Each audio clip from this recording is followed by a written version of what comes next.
जय हिंद दोस्तों, मैं मैथ ब्लास्टर्स पर आकाश तिवारी आप सभी छात्र छात्रों का अपने YouTube चैनल पर बहुत बहुत स्वागत करता हूं। तो जैसा कि आप लोग जानते हैं कि मैंने एक ब्रांच स्वयं की कैरियर लॉन्चर एकेडमी जो अचलगंज में डाली हुई है। तो उसमें कई सारे बच्चे जो बाहर से भी आ गए हैं, अपना तैयारी कर रहे हैं। और जो सभी बच्चे तैयारी के साथ साथ प्रैक्टिस की बहुत ज़रूरत होती है। कई बच्चों ने एसएमएस किया कि सर प्रैक्टिस नहीं हो पा रही है और उसके लिए वीडियो बनाई जाए।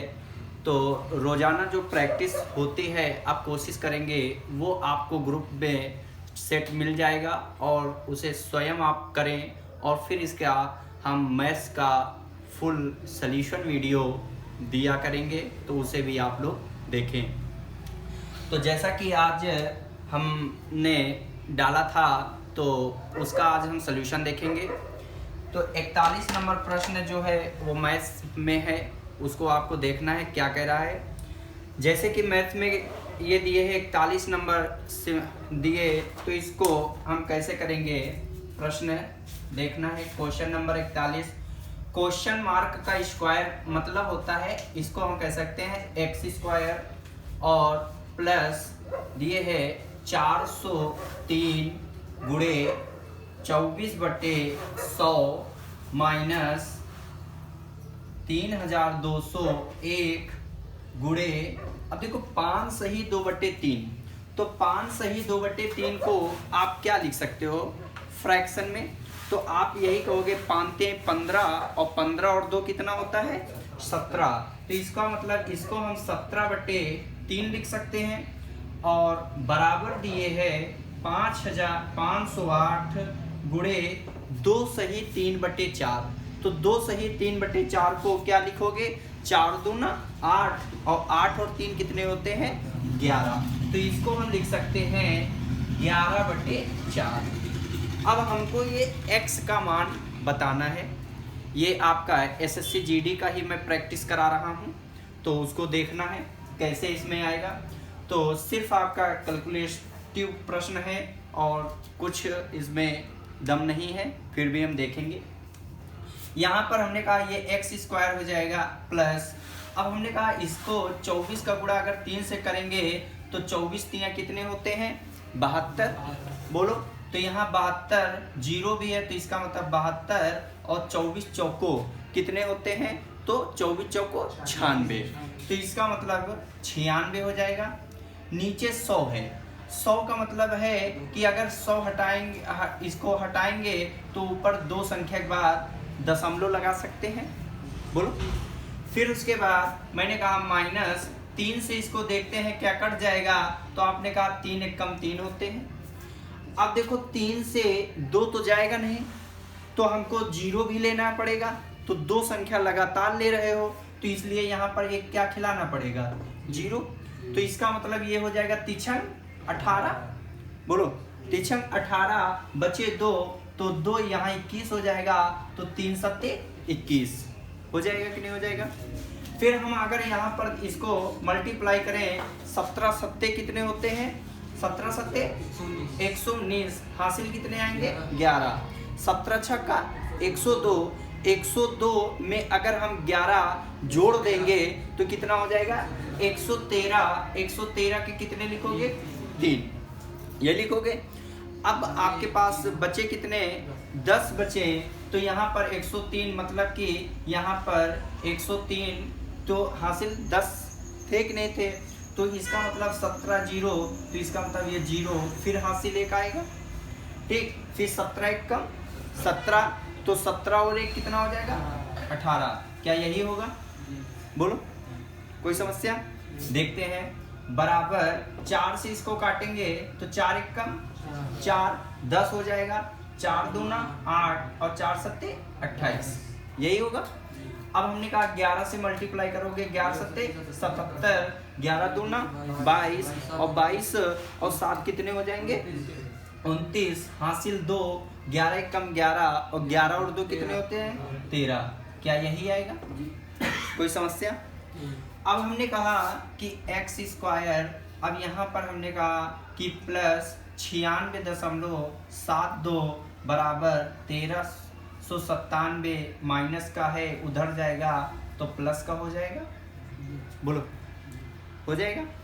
फिर उसके बाद हमने कहा एक्स स्क्वायर प्लस 96.72 बराबर 9×7 कितना होता है 16, और 9×3 12 और 1 कितना हो जाएगा 13, होगा कि नहीं होगा 13। फिर उसके बाद यहाँ पर अगर हम देखें 3 और 1 4 हो जाएगा, 8 और 1 9, 1 1 कम 1, यही होगा, कोई समस्या।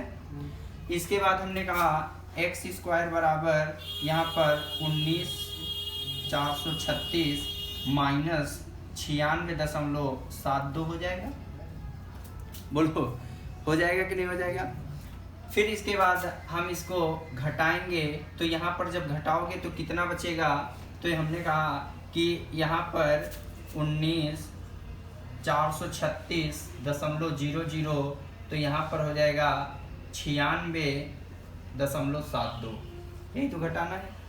तो ये 8 2 10 हो जाएगा, और 7 2 9 हो जाएगा, और यहाँ पर 5 9 6 15 हो जाएगा, यहाँ पर 12 9 3 12 हो जाएगा, बोलो तो यहाँ 3 हो जाएगा, 9 हो जाएगा 1, तो मतलब कि 19,339.28 होगा कि नहीं होगा। अब यहाँ पर आपसे यहाँ पर क्या है कि ये आपका कितना होगा प्रश्न में पूछा है, तो अब इसको हम करेंगे, तो स्क्वायर हटाओगे तो क्या लग जाएगा, अंडर रूट लग जाएगा। तो जैसे ही आप देखेंगे कि अंडर रूट लगेगा, तो यहाँ पर अंडर रूट जब आप करोगे तो कितना हो जाएगा, ठीक लगभग में आपका जाएगा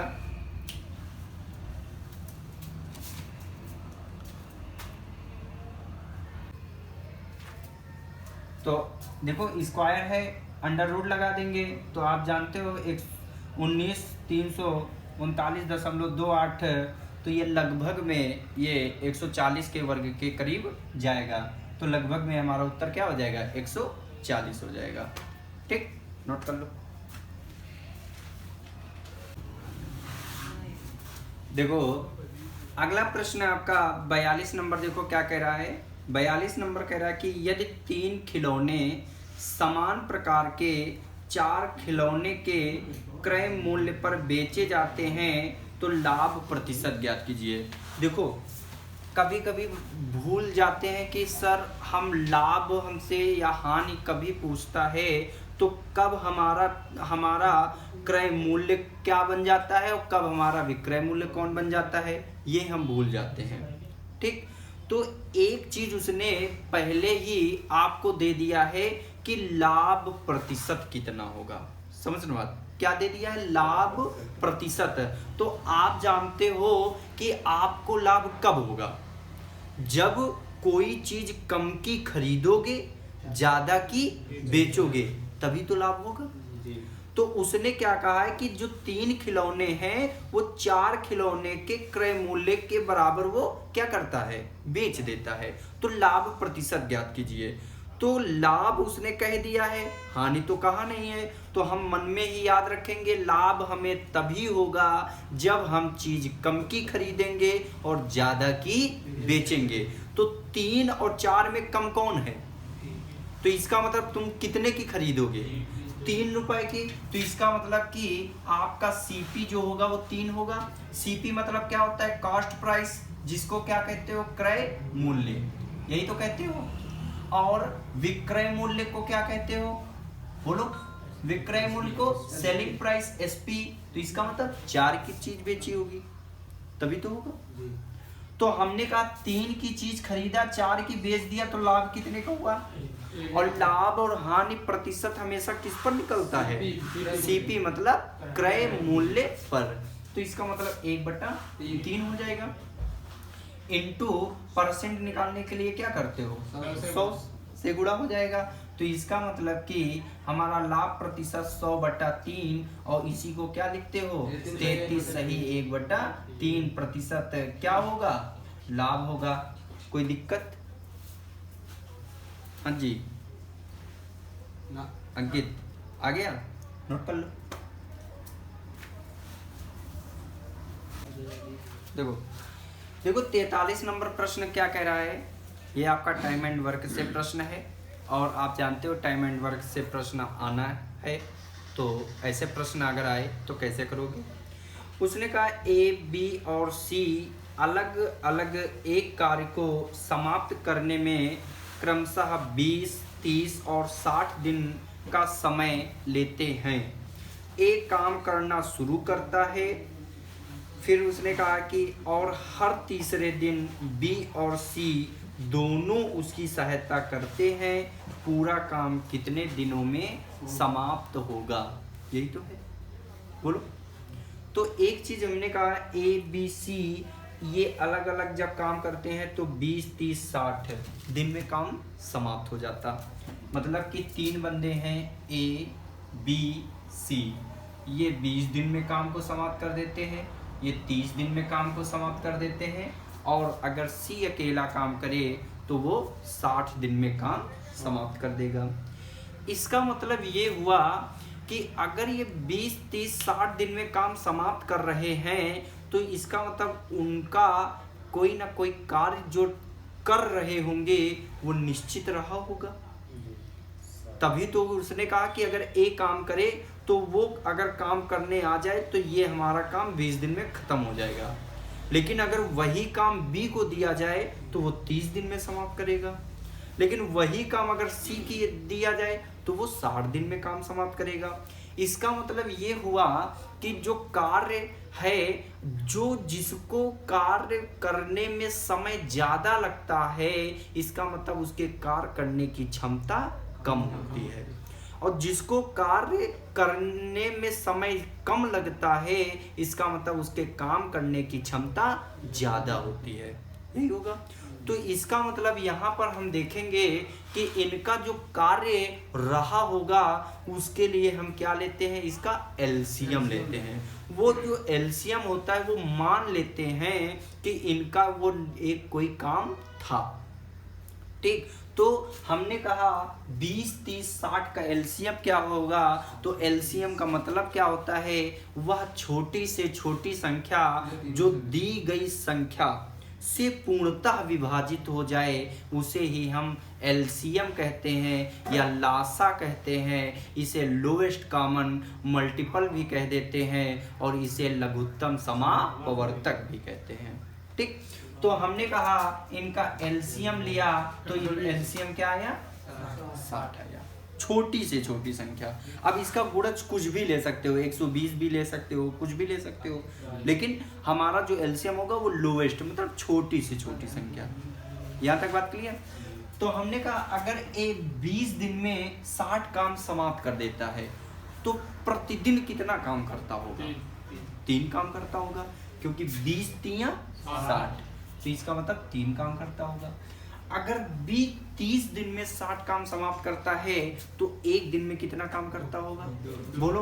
तो 30 दूनी 60, अगर ये एक दिन में करेंगे तो कितना करेंगे, एक दिन में अगर एक काम करेंगे तभी तो 60 दिन लगेंगे 60 काम करने को, बोलो।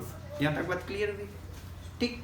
अब उसने क्या कहा है कि ए काम करने आता है और बी काम करने आता है, लेकिन तीसरे दिन बी और सी जो है ए बी के साथ मतलब सी के साथ ए बी जो है वो भी साथ मिलकर काम कर लेते हैं, ठीक।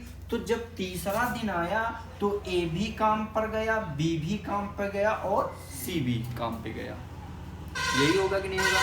अच्छा बताओ, ए एक दिन में कितना काम करता है, 3, बी एक दिन में कितना काम करता है, 2, अब तीनों एक दिन में कितना काम करते हैं, तो इसका मतलब 3, 2, 5 और 6, यही होगा कि नहीं होगा, बोलो। कोई दिक्कत। टोटल काम है कितना, 60 काम है। अगर हम कहें कि ये तीनों दिन में काम कर कितना रहे हैं तो आप कहोगे 3, 2, 5, यही होगा ना, बोलो। 3, 2, 5। तो उसने हमसे पूछा क्या है कि यहाँ पर सिद्ध उनकी सहायता करते हैं और पूरा काम कितने दिन में समाप्त होगा, बी, हाँ जी ए 3 दिन हो गया और ए 3 दिन हो गया, फिर ए होगा 3 दिन तक। ठीक।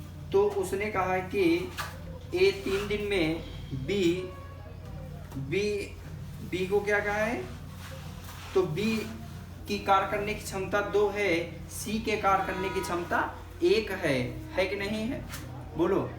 लेकिन उसने कहा है कि तीसरे दिन मतलब 2 दिन तो एक इसका मतलब कि बी ए जो है लगातार 2 दिन तक हाँ, काम करता ए है, करेगा 3 ए दिन लगातार 2 दिन, बी के स्थान पर भी ए ही काम करता है, जी। लेकिन तीसरे दिन तीनों करते हैं, ये तो होगा। तो हमने कहा 3 3 6 6 12, तो इसका मतलब कि 12 होगा कि नहीं होगा, तो इसका मतलब कि 12 पंची 60। जब ये काम करेंगे तो कितने दिन लगेंगे, 5। लेकिन हमसे पूछा क्या है, उसने कहा है, क्या पूछा है, बोलो। ए 1 दिन में कितना काम करता है, ये 3 दिन का काम हो गया 5, ठीक। तो ये क्या हो गया, मतलब 3 दिन का, 5 बोलो, हो गया। तो अब हमसे इसमें पूछा क्या है, उसने कहा है कि 43 नंबर प्रश्न है, कह रहा है कि बी सी दोनों की सहायता से पूरा करते हैं तो काम कितने दिन में समाप्त हो जाएगा। तो इसका मतलब काम कितने दिन में समाप्त हो जाएगा, तो इसका मतलब कि 3 दिन में काम करोगे तो 5 तियां 15 दिन में काम समाप्त हो जाएगा कि नहीं हो जाएगा। 1 2 3 तो 5 तियां 15, कुल काम कितने दिन में समाप्त होगा, 15 दिन में। देखो 44 नंबर प्रश्न क्या कह रहा है, कह रहा है कि एक आयत बनाने के लिए 5 बराबर वर्गों की अलग अलग अगल बगल रखा गया है, जिसका परिमाप 3000 सेंटीमीटर है, प्रत्येक वर्ग का क्षेत्रफल है, यही तो पूछा है। इसका मतलब कह रहा है कि एक आयत है, आयत बनाने के लिए 5 बराबर वर्गों की अगल बगल रखा गया है, जिसका परिमाप जो है 3000 सेंटीमीटर है, प्रत्येक वर्ग का क्षेत्रफल ज्ञात करो, यही तो पूछा है। इसका मतलब क्या है, एक तुम्हारा आयत है, ये आपका आयत है, क्योंकि आप जानते हो आयत की आमने सामने भुजाएं बराबर होती हैं। क्या होती है, आमने सामने भुजाएं बराबर होती हैं। लेकिन इसमें 5 वर्ग बनाए गए हैं, कितने वर्ग बनाए गए हैं, 5, मतलब 1 2 3 4 5, ठीक। ये क्या बनाए गए हैं, 5 वर्ग बनाए गए हैं, ऐसे कर, ठीक, 5 वर्ग बनाए गए हैं।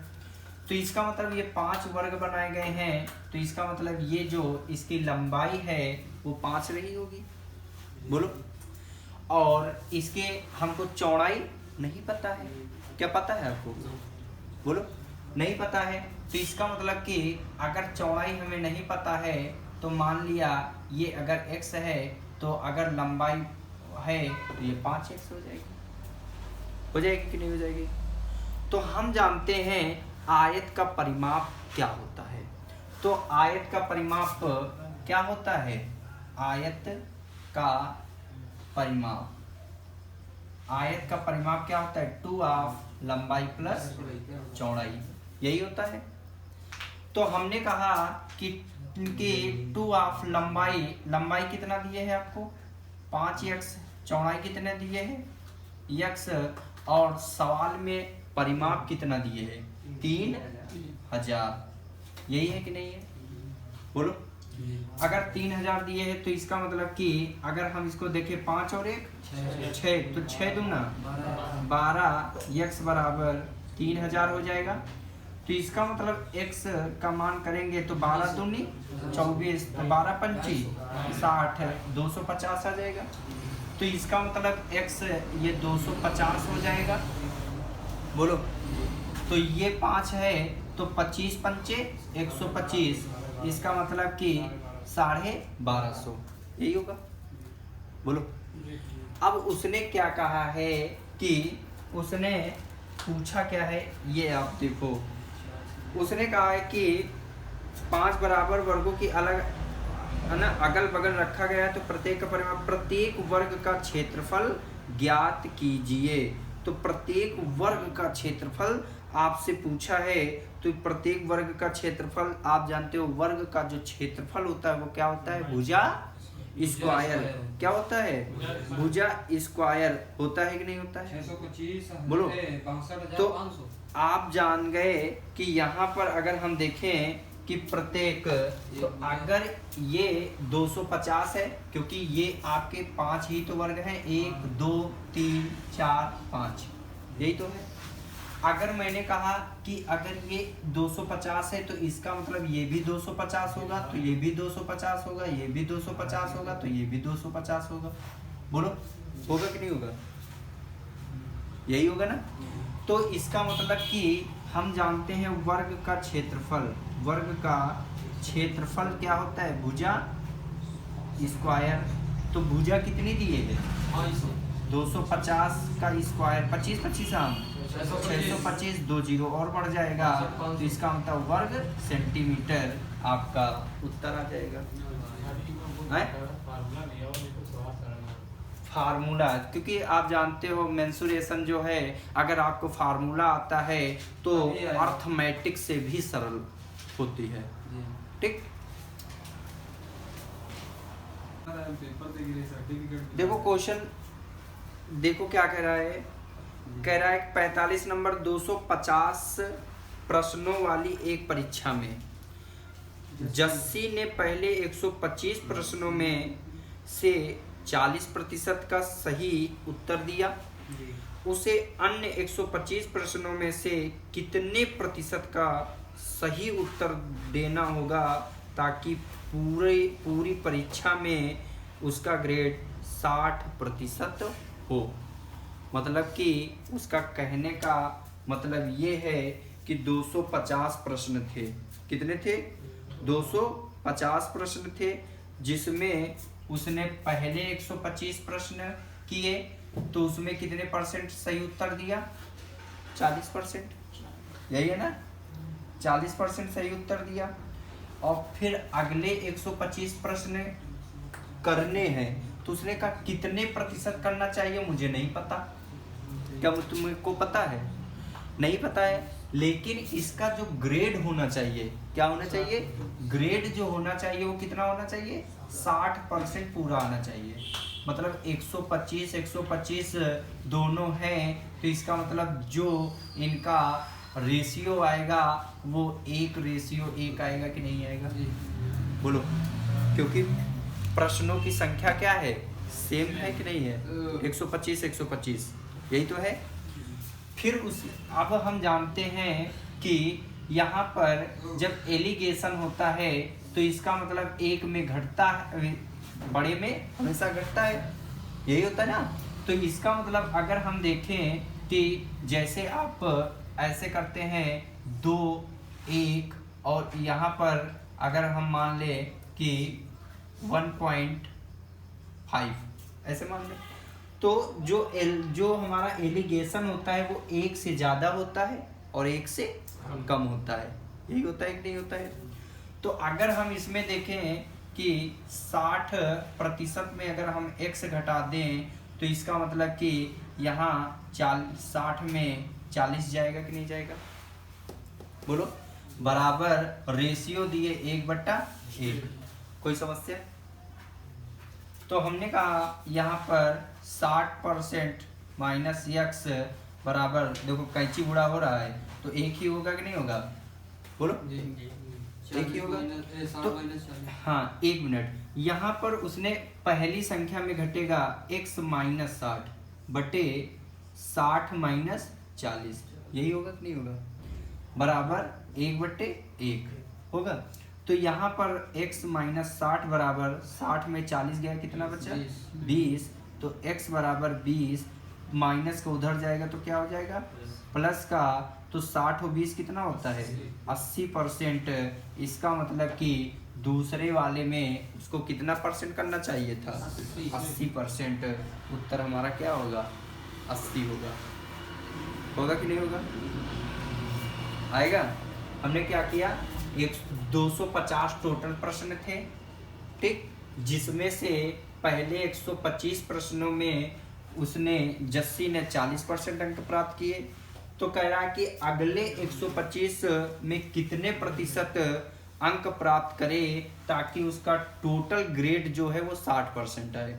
जैसे आप लोगों ने देखा होगा कि जब ग्रेजुएशन आप करते हो तो उसमें कहते हैं पहले सेमेस्टर तुम्हारा जो पेपर पहले ईयर हुआ उसमें कितने आए, फिर कहें दूसरे ईयर कितने आए, फिर कहते हैं अच्छा ये ना बताओ तुम्हारा ओवरऑल कितना बना है, यही तो पूछते हैं। ये नहीं पूछते हैं तो तुम कहो कि पहले साल तो हम 80% बने रहे, दूसरे साल जो आवा वो हम एवरेज के अकॉर्डिंग हम दूसरे साल 70% बने, तीसरे साल कन तीसरे साल 65% बना, मतलब टोटल 65% बना।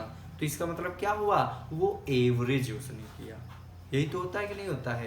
तो इसी के अकॉर्डिंग यहाँ पर हमने कहा एलिगेशन में क्या होता है कि हमेशा बड़े में छोटा घटता है। एक बार तो हमने कहा x में 60 जाएगा तो दोबारा 60 में 40 घटेगा बराबर रेशियो 125 से कम 125 है 1/1।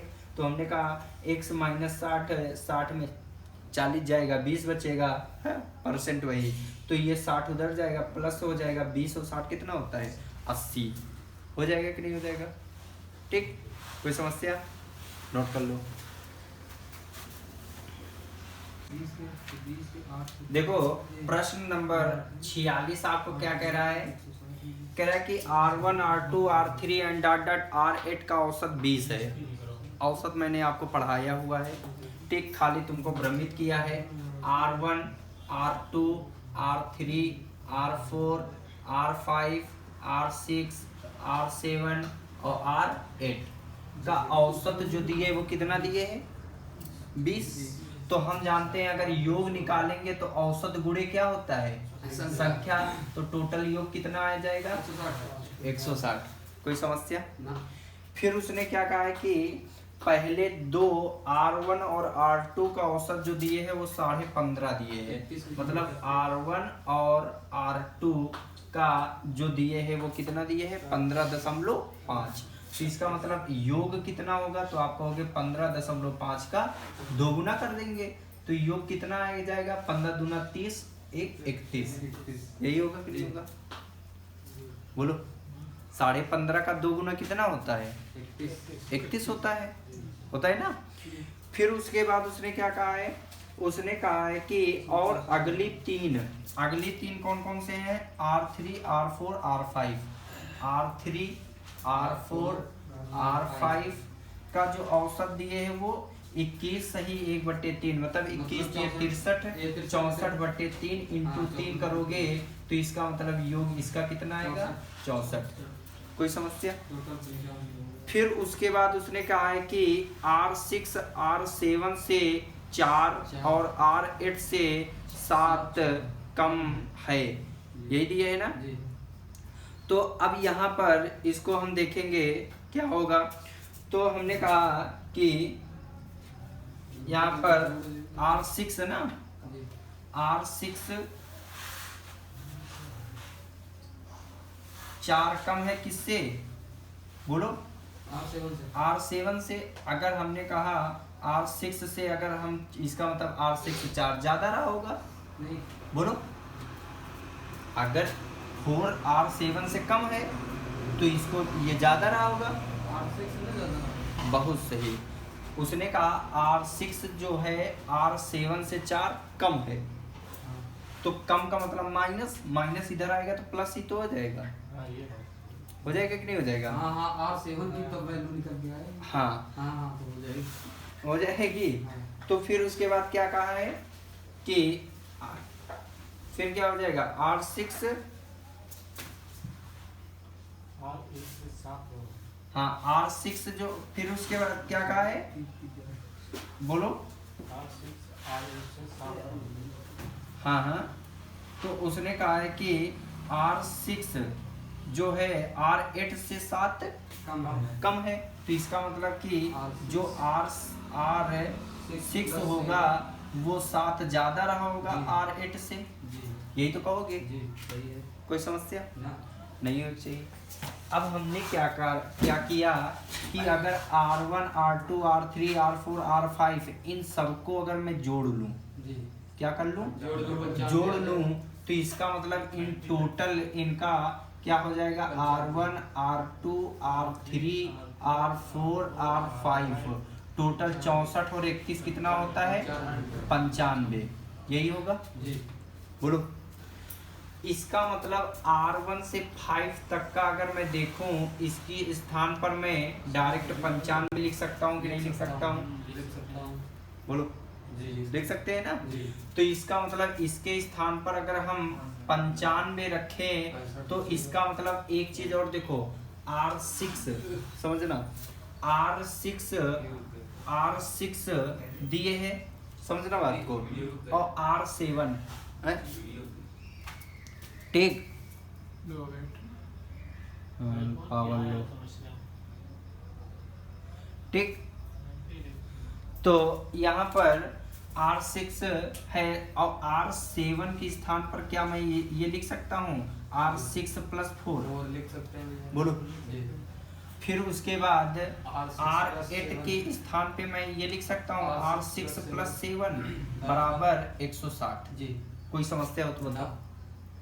हाँ जी, नहीं तो हमने कहा कि 7 4 11 और 95 अगर जोड़ोगे तो 96 मतलब 106। 106 तो 106 R6 3R6 हो जाएगा, तो 160 माइनस 106 हो जाएगा कि नहीं हो जाएगा।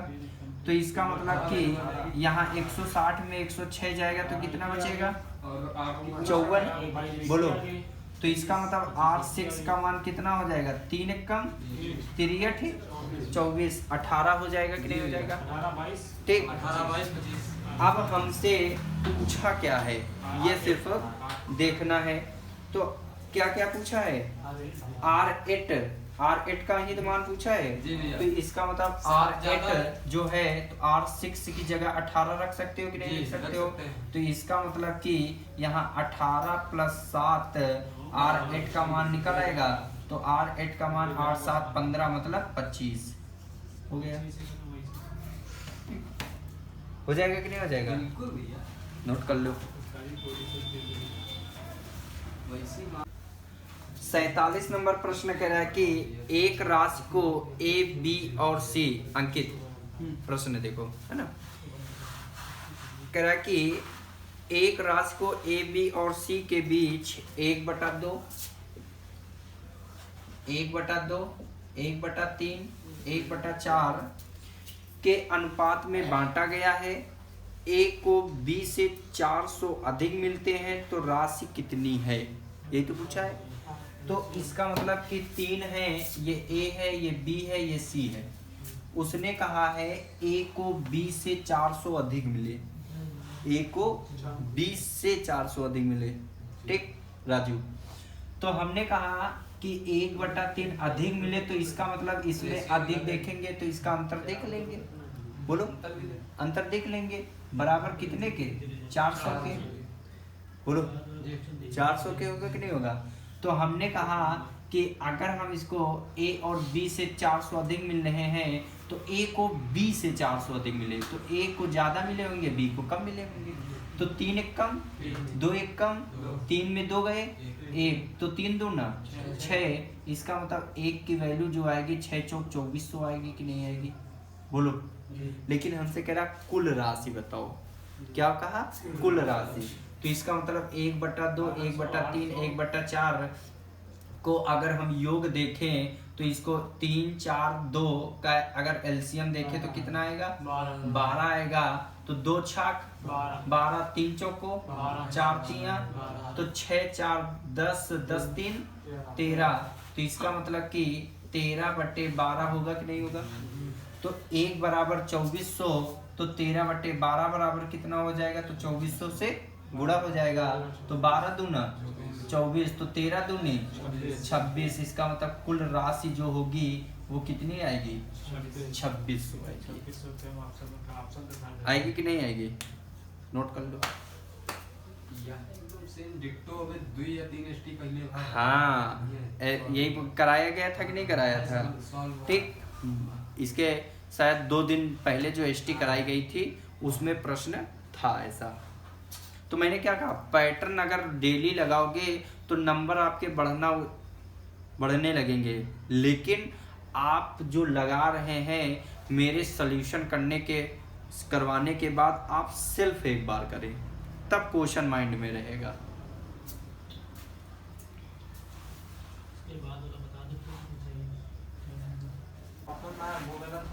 देखो प्रश्न नंबर 48 राजू, 48 नंबर प्रश्न कह रहा है कि एक लड़की अपनी सामान्य गति से 3/5 भाग, बस इतना याद रखो, 3/5 भाग से चलकर अपने कार्यस्थल पर 1 घंटा 30 मिनट 1 घंटा 30 मिनट देरी से पहुंचती है, उसकी यात्रा का सामान्य समय क्या है, यही तो कह रहा है। तो इसका मतलब क्या हुआ कि 3/क्या चीज है, याद रखो, 3/5, यही 3/5 ये है कि नहीं, बोलो। तो इसका मतलब कि 3/5 भाग है, और वो अगर सामान्य चाल से चलती है तो कितना समय ज्यादा लगता है, 1 घंटा 30 मिनट। तो इसका मतलब 1 घंटे में कितने मिनट होते हैं, और 30 और मिनट हुए तो कितने हुए, 90 मिनट क्या हुए ज्यादा, जब सामान्य चाल से थोड़ा तेज चलता है। तो मैंने कहा पहले 3 की स्पीड से जा रहा था, फिर 5 की स्पीड से गया, तो इसका मतलब कितना समय, कितना 2 ज्यादा हुआ, बोलो। लेकिन सवाल में कितना ज्यादा, 90 मिनट, तो 1 बराबर कितना होगा, 45 होगा कि नहीं होगा। तो सामान्य चाल पूछा है, मतलब पहले स्लो चलता होगा, तो 3 और 5 में कौन कम है, 3, तो इसका मतलब सामान्य चाल है, तो इसका मतलब 3 × 45 करोगे तो कितना आएगा, 135 आएगा, बोलो। 1 घंटे में कितने मिनट, 60, 2 घंटे में 120, ये मिनट ही तो है, तो 2 घंटे 120, तो बचे कितने, 15 मिनट, हो गए उत्तर। बहुत बढ़िया। क्वेश्चन नंबर देखो 49 नंबर क्या कर रहा है, यदि 11 अंकों की संख्या क्या दिए है, 11 अंकों की संख्या क्या दिए है, 546, 789, x 53, 1 y संख्या 88 से विभाजित है, किससे विभाजित है, 88 से विभाज्य है, तो आपसे कह रहा है x - y का मान बताओ, बोलो, यही तो है, समझना भैया। तो आप ही बताओ यहाँ पर, हाँ जी राजू इधर देखो, 88 का मतलब ये 11 8 88 होता है, बोलो 11 8 88। मैंने कहा 8 के कटने का नियम क्या होता है कि दी गई बड़ी से बड़ी संख्या के इकाई की तरफ से 3 अंक, कितने अंक, 3 अंक यदि 8 से पूर्णतः विभाजित हो तो वो संख्या पूर्णतः 8 से विभाजित होगी। तो हमने कहा अंतिम 3 अंक लिया तो ये हो जाएगा 3 1 y, तो हमने कहा 8 से काटेंगे तो 8 3 24, बचे आपके पास कितने, 7, तो 8 9 72 होते हैं कि नहीं होते, 8 9 72। इसका मतलब y के जगह पे हम 2 रख सकते हैं कि नहीं रख सकते हैं, तभी तो पूरा कटेगा, बोलो। तो इसका मतलब y के स्थान पर हम 2 रख देंगे। 11 के कटने का नियम मैंने क्या बताया था, 11 के कटने का नियम होता है कि दी गई बड़ी से बड़ी संख्या के इकाई की तरफ से सम और विषम अंकों के योग का अंतर 0 या 11 का गुणज होना चाहिए, यही तो मैंने बताया था। तो इसका मतलब कि पहली सम विषम सम विषम सम विषम सम विषम सम विषम सम, यही होता है। वहां पर सम विषम ये न सोचना कि ये तो 3 कहीं सम कह दिए, मतलब वो इकाई की तरफ से हम सम विषम चाहे जो संख्या हो वो ऐसे करते हैं। तो हमने कहा सम जोड़ लो, तो यहाँ पर देखो 3 2 5, ये आपका x है। 5 और 8 कितना होगा? 13। 13 और 6 कितना होगा? 19 और 5 कितना हो गया? 19 और 5 24 प्लस x, यही होगा।